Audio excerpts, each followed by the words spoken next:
listening to the Straight to Video podcast with Rob Lane.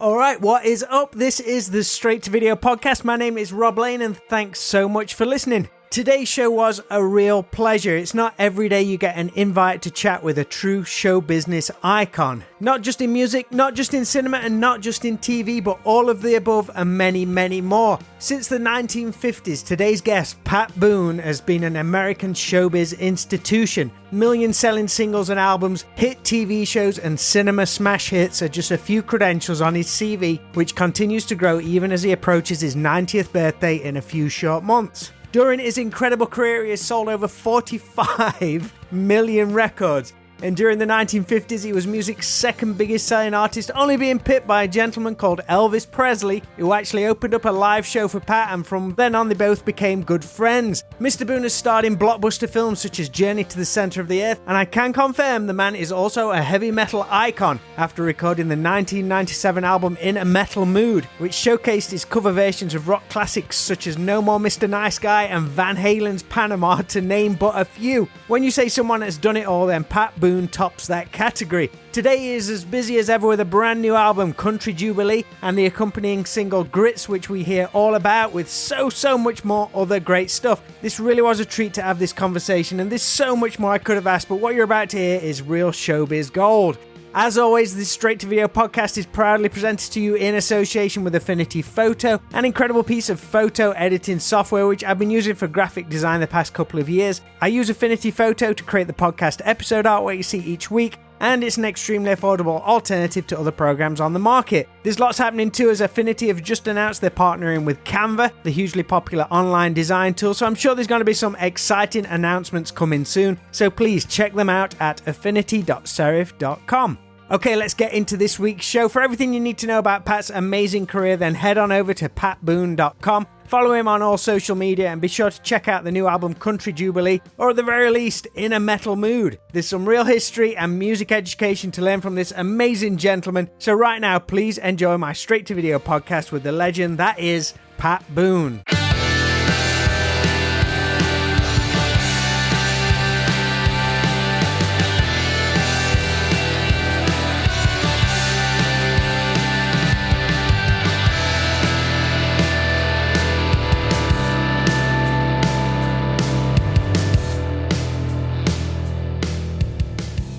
Suddenly, I have 3 records on the country charts and also a book that's been sold out on Amazon twice. And so there's a lot of things happening, and I've got to try to give my excuses for them.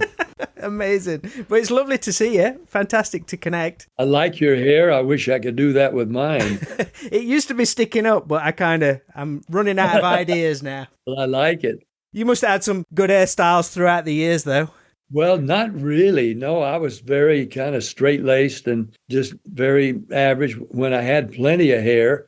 Now I have to just arrange it as best I can and try to act like and look like I have more than I do. Oh, you're looking great, sir. You're looking great. But I mean, it's tough where to start when speaking to someone like yourself who's had 70 years in show business, covered so many amazing creative avenues, and this year turning 90 years old, and yet still as busy as ever in both music and movies. Yeah, really. It's incredible what you continue to achieve, as well as being such a huge family man as well. How fast has everything gone for you looking back? Does it all seem to have been a blink of an eye thinking back because you've constantly stayed so busy? Well, it does have that feeling, although I've got plenty of videotapes now and pictures and stuff that keeps coming back to haunt me. In some cases, things that I did and where I thought I looked really great and I may have looked a little foolish. But normally, I was not a faddist. I was not trying to just dress like everybody else was dressing, that was supposedly hot at the time. For instance, Johnny Cash was always the man in black. And it fit him as the kind of life he had lived and the seriousness of what he did. But I was always wearing white. I was the man in white. In fact, I bet you that Cliff Richard years ago wore a lot of white costumes. I call myself sometimes the American Cliff Richard, and he called himself the British Pat Boone. There you go. We had a very good friendship going. Oh, wow. Because I live in the middle of the UK, and Cliff Richard got his stage name from a venue which is literally like 3 miles from where I live. Oh, really? Yeah, that's where they gave him his stage name. What, you mean that was the whole name? It was a Cliff Richard Place? He played at a venue called the Regal, and apparently the promoter said, "That's not a stage name, what you've got. We need to change your name." So they gave him the name Cliff Richard for that show. I've always been fascinated about those. For instance, Bobby Darin, his real name was Robert Walden Casado. Well, you can't get that on a record label. And so he changed it to Bobby Darin. Yeah, that'd been a nightmare for radio presenters and DJs. Yeah. But Pat Boone, I've been grateful about that short, easy to write name because I've signed millions of autographs and just it's easy to write. Pat Boone, that's boom, boom, boom. I can do that in a big hurry. And it looked like it. You've seen so many changes, not just in the industry, but I guess also in the USA and throughout the world. I mean, just for a quick example, you grew up in Nashville and you're currently shining a light on your country roots with the latest Country Jubilee album. Yes. But is Nashville somewhere you return to regularly? And how has somewhere like that changed for you? Well, not regularly, but as often as I'd say 3 or 4 times a year, I go back and I sleep in what was the attic in the home where I grew up. Wow. That house where I grew up, my sister lives there now. And after 4 kids all were gone, my dad, a building contractor and architect, redid the house so that it's a 2-story home now. It was just a 1-story with an attic. And when my brother and I, a year younger than I, was sharing a twin bed in the small, modest home, we each wanted our own bed, of course, at 15 and 16. So I let him have the twin bed and I moved up to the attic, just an unfinished attic, and had a cot and a table with a lamp on it where I could do my homework. And I called it my penthouse. It was just an unfinished attic with all kind of stuff stored and boxes and old clothes and whatever. But then my father had it changed to an upstairs, a nice suite and a bathroom. So now when I go back to Nashville, I don't stay in a motel or a hotel. I stay out on 1209 Lone Oak Road in the old house where I grew up that my dad bought in 1940. Unreal. That's fantastic. Do all the memories come flooding back and the smells when you walk through the door? Oh, yeah. And of course, our family pictures from all that time flood the house. And my brother, who also became a recording artist for a while on Dot Records, but he not wanting to seemingly be profiteering on my name, he changed his name to Nick Todd. We were on Dot Records, so he just turned the name of the record label around and called himself Nick Todd. The only trouble was every time he appeared somewhere singing, he was introduced as Pat Boone's brother, Nick Todd. Dang it! He couldn't get away. And then he had to explain why he was named Nick Todd. Oh, wow. Yeah, I have drugged my whole past with me everywhere I go. I think it's important to embrace your past and your journey and all that kind of thing. Yeah, absolutely. Yeah. The new record, it features the single Grits, described in the lyrics as country caviar. This record? That one. I just happen to have it here. Country Jubilee, which is an album unlike any other ever because it's 21 major million-selling country hits, all sung by one artist. Country artists don't do each other's records usually, except for Hank Williams. But I've got 21 major country million sellers, a couple of which are my own. But the others are Hank Williams and Eddie Arnold and George Jones and all these great country names and their hits, and including... Look at that nice gatefold sleeve. Yeah, and there I am in my country garb, and I am a country guy, and I'm doing grits. Grits is a southern food. I don't know if it's known in England. The song features the line, "Grits, grits, the bestest food there is." That's like some top drawer rhyming right there. Well, you know what? Roger Miller's son, Dean, sings with me on the record. A bunch of country artists do, like Ray Stevens and the Gatlin Brothers and Laurie Morgan and others. All the names run together now. But Dean gave me the greatest compliment. He says, as we were doing this song, he says, I feel like my dad, Roger Miller, could have written that song with the wordplay. Grits, grits, bestest food there is. Country caviar. Tennessee foie gras. When's the last time you heard those words in a country song? Never. But it's become a big country hit on all the country stations. And now I've done something with Crystal Gale, a remake of a big hit of hers. You know, she had the Don't It Make My Brown Eyes Blue, but also with Eddie Rabbitt, a wonderful song called Just You and I. And of course, he's been gone 20 years or more. And so I redid that song with Crystal Gale. And it too now is on the country charts. And the latest just on the charts, going up the charts now, is My Stupid Tattoo. I've got a few of those.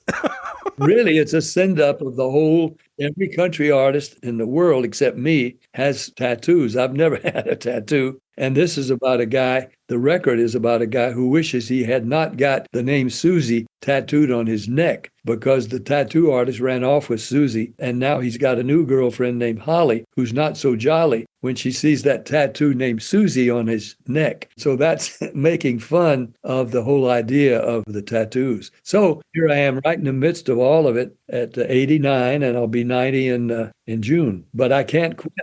I can't get the hang of retirement. No slowing down, sir. No slowing down. But like you say, grits aren't known in the UK. How would you describe them to people over here? Give them an insight. Well, it's like cream of wheat. It's like mashed potatoes. Cream of wheat is tiny little mashed up bits of corn. But people may not realize that they're eating corn there. No, I'm sorry. It's wheat. Cream of wheat is wheat. But grits is tiny little tidbits of corn. And it has a little extra flavor because of that. And it goes with anything else you're eating, just like mashed potatoes or some other more vanilla kind of flavor. Grits has just a mild little flavor that so contributes to ham or fish or meat of any type. And I like really grits, and many people do, just with butter and salt. And it's just an extra side dish or condiment. So anyway, it's so popular, and particularly in the country field, that the song came to me in a dream, and I came out of the dream with grits,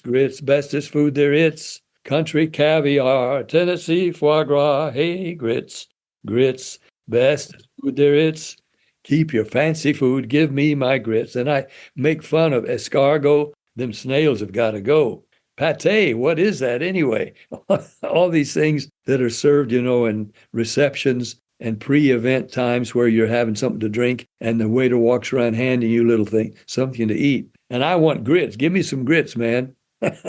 I love it. Yeah, it's never made its way to the UK, but you visited the UK many times throughout your career. Was there anything that caught you off guard on those early visits? Oh, many things. For instance, I had 2 command performance visits with the Queen, and the first one went very well. I was singing my rock and roll songs for the Queen of England and the whole retinue, and Prince Philip and Princess Anne and Margaret, and it went very well. I knew what to do when she came through the line, call it, almost the gauntlet, trying to say how nice it was for various performers, some of which she didn't even know. But I bowed, Your Majesty, and if she said something, I would respond, and that was all. Well, I went back 4 or 5 years later at a film, I think it was maybe of Journey to the Center of the Earth or a major film, and again, another command performance, and I was feeling blasé. I've done this before. So now I was standing with Peter Sellers and Peter Finch and Claudia Cardinal and others, in the long line, and here comes the Queen, and I know I'm just supposed to say, Your Majesty, and if she extends her hand, I take it. If she doesn't, I just respond to whatever she says, but I'm thinking to myself, she's not even going to remember meeting me 4 years ago. She's done this 3 or 4 times a year, and I'll just be polite. But she startled me when she stood in front of me suddenly, and I said, Your Majesty, I heard her say, we met before.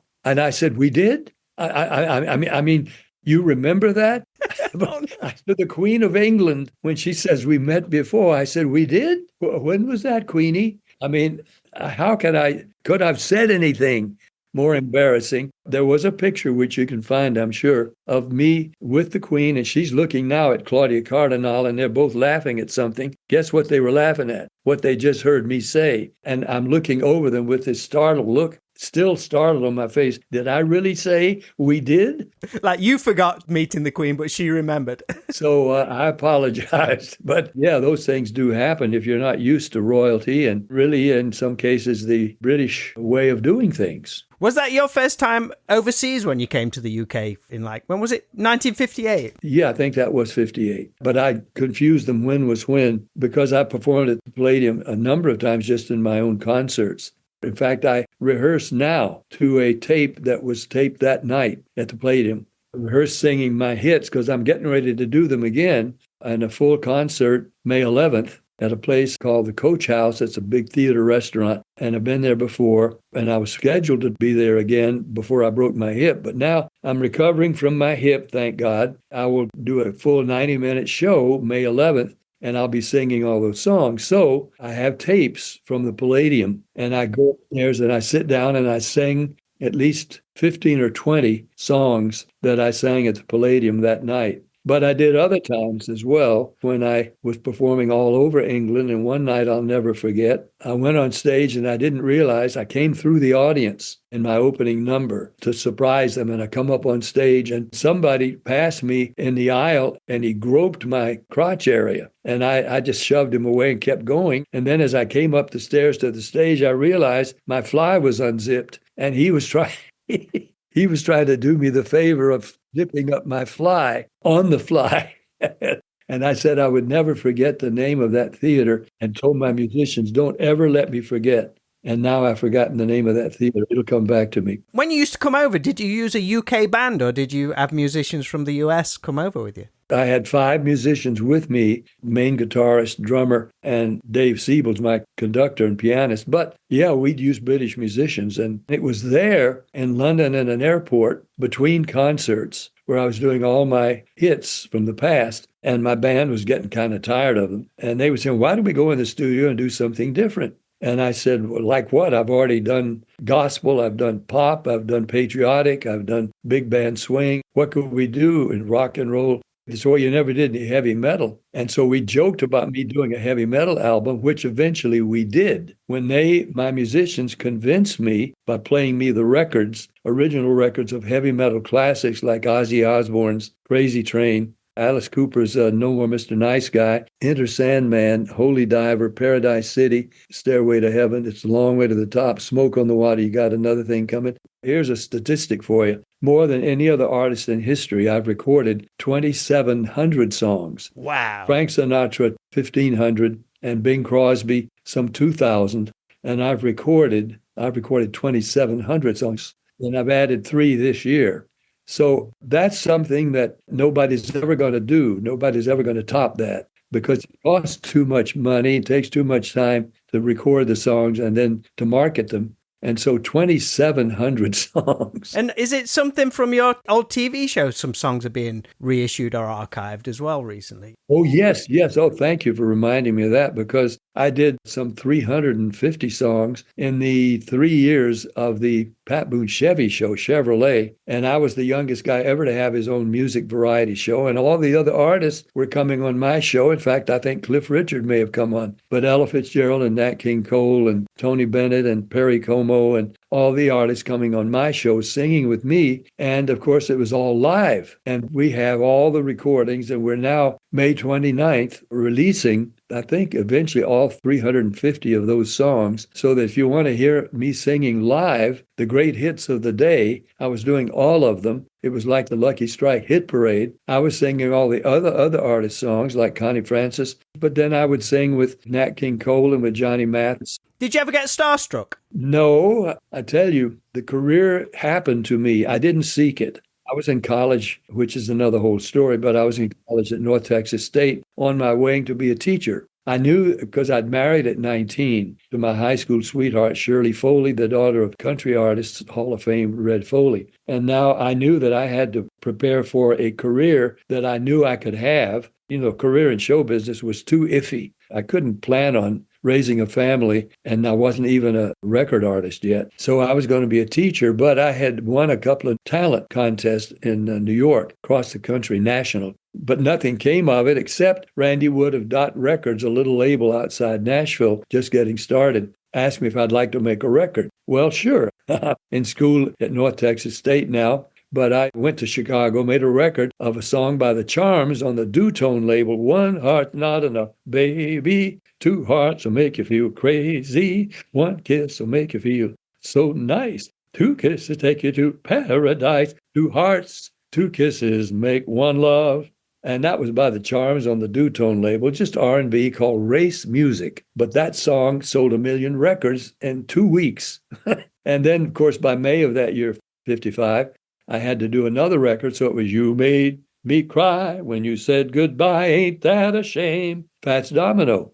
Well, his sold 150,000 in the race music or R&B genre. But I recorded his song and sold 1.5 million immediately. And of course, he said many times, as did Little Richard and others after I did their songs, they made more money from my record of their songs because they owned the songs, hopefully, wrote the songs, published the songs, and they got more royalty for one of my records than I was getting. So I had just the beginner royalty of 3%, but they were getting 5 or 6% of every one of my record sales because I was selling 1 million records where they sold 100,000, 150,000. Did I hear you wanted to cover the Beatles after you first heard them? Well, I wanted to. I heard their song.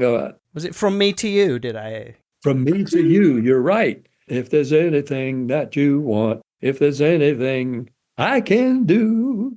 Oh, I don't know what the key is at this point. But yeah, From Me to You. And I brought it home from England, and Randy Wood of Dot Records wouldn't let me record it. He said it's already been out by the Beatles, but it hasn't been a hit yet. On another label, it was called, I can't think of the name of that label even. But it doesn't matter because it was not a hit. But I recorded eventually several of their songs, of course, Yesterday. But Randy wouldn't let me record that song, so I went on to other things. And then suddenly, boom, the British invasion, and they took over the whole record business. And Tom Jones and I and all the other artists had to scramble for our bit of the record sales that they weren't claiming when they at one point had 5 of the top 10 records here in America. I love your entrepreneurial twist on what you did, though. Oh, yes. I went to Brian, what was his name? Brian Epstein, and got a contract to put out pictures of actual prints of portraits. Did you hire the artist to do the pictures? Yes, I did. You've done some homework, haven't you? Yeah. Yeah, I hired this artist who was doing portraits, and he did portraits individually of each of the Beatles and then a group portrait. And I went to Sears Roebuck, chain stores, and they sold prints of those paintings. And I made more money for a couple of years from Beatle pictures I love that. than making from my own recordings. And I went to Liverpool eventually, and those prints are on display where the Beatles made their first big splash. And it's sort of a museum of Beatledom. And there are those pictures that I had painted because when they did their first concert in Las Vegas, the big arena, and I was there because I had brought 30 people from across the country in the drawing we had in relationship to those paintings. And we brought 30 people out to their first concert, and Shirley and my daughters and I were in the front row. And of course, we went back to visit with them because I was now in business with them as well as a fellow recording artist. And Paul and Ringo and George and who am I leaving out? Don't forget John. In fact, they showed me, and I've got pictures of them wearing Pat Boone Fan Club buttons on their shirt. No way. They were members of the Pat Boone Fan Club. What people forget, and I didn't even remember till years later, when I was having all these hits, as was Cliff Richard, the Beatles were just teenagers. They were just coming up, and they were seeing us as the fellas who had made it. Engelbert told me he wore white buck shoes and sang my songs while he was coming up. And Tom Jones, too. They were fans of mine as well as Elvis because we were matching each other on the charts record for record through the 50s. Well, they were just kids coming up. And so when I met Bono eventually after his record of Beautiful Day, and I was going into this big record promotion event after the Grammys, after they won the Record of the Year. And I'm walking in behind him, and he comes up to about here on me. He heard me say, I think it's time Boone met Bono.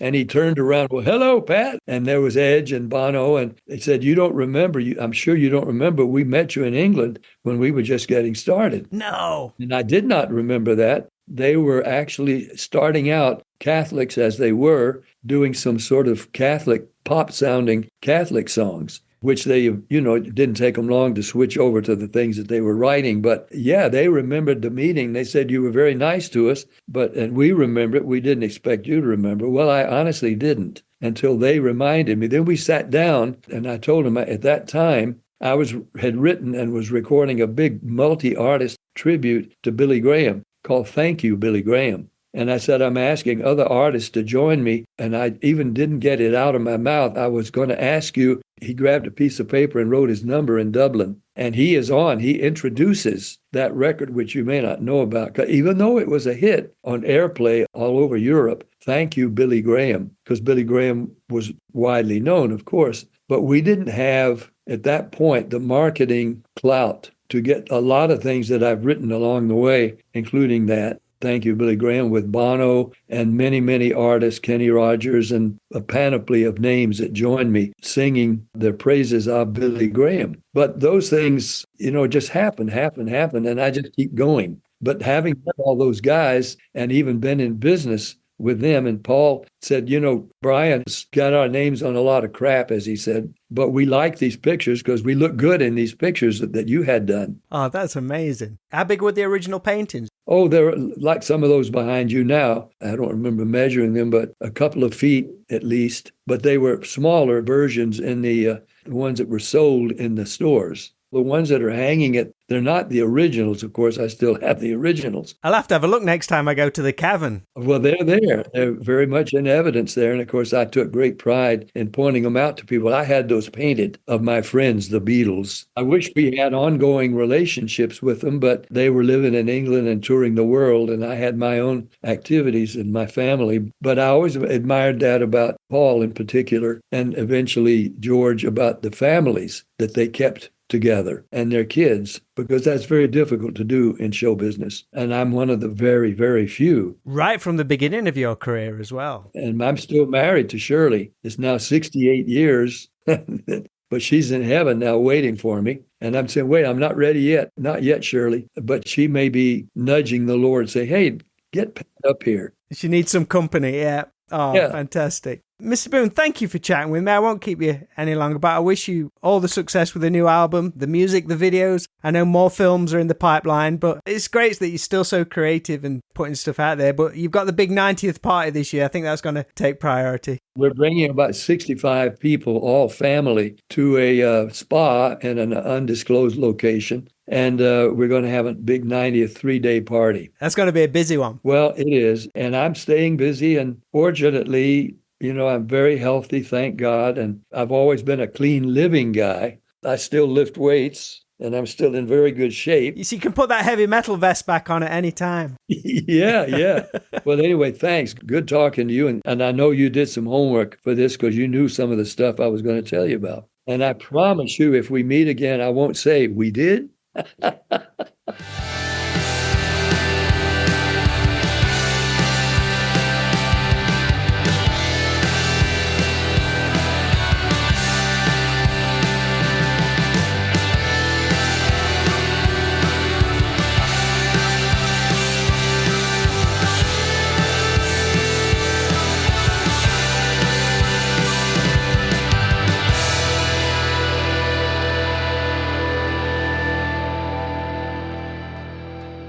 What a guy. Thank you so much to Pat Boone for spending some time with me right here on the Straight to Video podcast. Where do you start when talking to someone like that? It's tough, and you just have to get some kind of overview of their incredible career, but it's impossible to cover everything, so you just have to see where it takes you, and hopefully you enjoyed hearing some of those stories. To learn more, in fact, much more, then head on over to patboone.com and check out the brand new Country Jubilee album or watch the great video for the single Grits. What a legend, what an icon, and I'm sure that 90th birthday party is going to be something else indeed. Now, I know a lot of you are aware of it and many have visited, but I'd love to welcome you over to our 80s video shop in Alfreton, Derbyshire. We're just 10 minutes from junction 28 of the M1 here in the UK, and if you're too far away, please follow the shop on all social media, simply at 80s Video Shop. Chris and I really appreciate the love and support for this project, along with Chris's new film, One Night Rental, which the DVD and Blu-ray are both available to buy from www.80svideoshop.co.uk. And some of the reviews it's been getting, and it's even winning awards, has blown everyone away. So again, thank you for the love and support. So that's all for this week's podcast, but I'll be back for a brand new episode next Friday. So until then, make sure to always be kind. Please rewind and unwind, and I'll speak to you all real soon.